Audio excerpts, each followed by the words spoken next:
Brief sketch of Mormon history.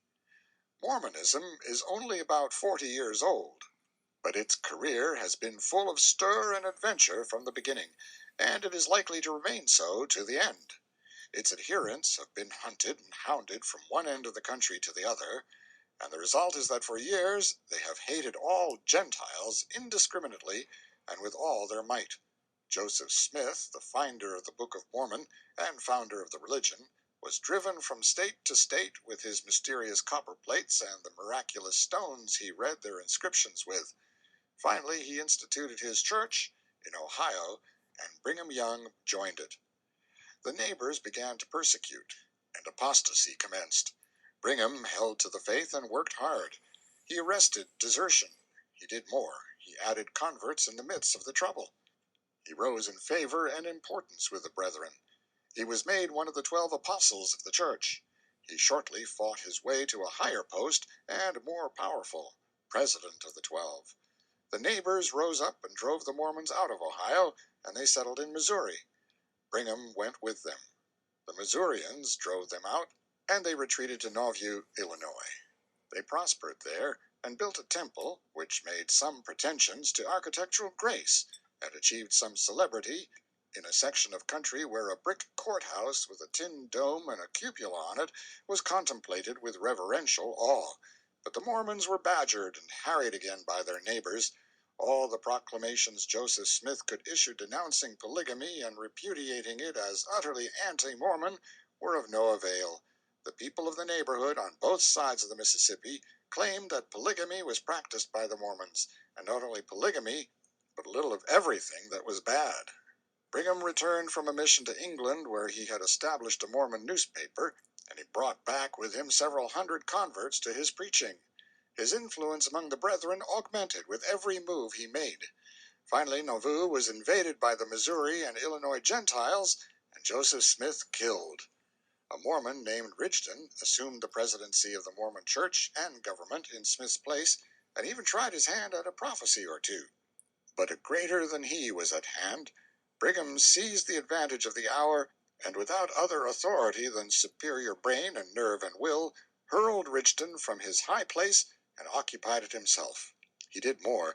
He launched an elaborate curse at Rigdon and his disciples, and he pronounced Rigdon's prophecies emanations from the devil, and ended by handing the false prophet over to the buffetings of Satan for 1,000 years, probably the longest term ever inflicted in Illinois. The people recognized their master. They straightway elected Brigham Young president by a prodigious majority, and have never faltered in their devotion to him from that day to this.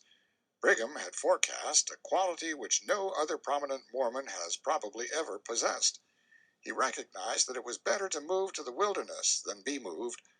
By his command, the people gathered together their meager effects, turned their backs upon their homes, and their faces toward the wilderness, and on a bitter night in February filed in sorrowful procession across the frozen Mississippi, lighted on their way by the glare of their burning temple, whose sacred furniture their own hands had fired.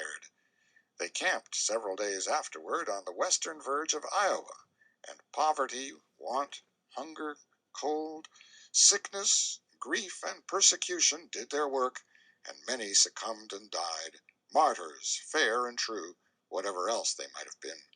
2 years the remnant remained there, while Brigham and a small party crossed the country and founded Great Salt Lake City, purposely choosing a land which was outside the ownership and jurisdiction of the hated American nation.